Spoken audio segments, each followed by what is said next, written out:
Insane facts that can save your life if you're lost in the wilderness and need to signal for help. Filling a clear water bottle and using it as a magnifying glass can start a fire when the sun is out. In emergencies where medical help is not immediately available, clean wounds thoroughly and then use duct tape to close them. It can serve as a makeshift bandage until proper medical attention can be obtained. Instead of leaning your head back during a nosebleed, which can lead to blood flowing down your throat, lean forward slightly and pinch the soft part of your nose just below the bridge. This helps stem the bleeding without the risk of swallowing blood. If you're stranded and need to signal for help at night, use Morse code with a flashlight. 3 short flashes, 3 long flashes, 3 short flashes. SOS is the universal distress signal. If you're stuck in cold weather without proper clothing, stuff your clothing with dry leaves, grass, or newspaper to create insulation and trap body heat.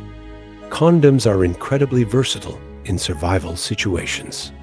They can be used to carry water, protect equipment from moisture, create a makeshift tourniquet, or even as a rudimentary slingshot. Learn to recognize edible plants in your area. For example, dandelion roots are edible and can be a good source of nutrition in the wild. However, make sure you have proper identification skills, as some plants can be poisonous. In a self-defense situation, everyday objects can become improvised weapons. A heavy flashlight, a pen, or even keys can be used to defend yourself against an attacker. If you're trapped under debris after an earthquake or similar disaster, create an air pocket by clearing space around your head and shoulders. This can increase your chances of survival until rescuers arrive.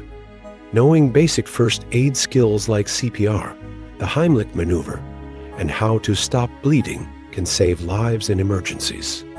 Consider taking a first aid course to learn these skills effectively. Subscribe for more life-saving tips and tricks.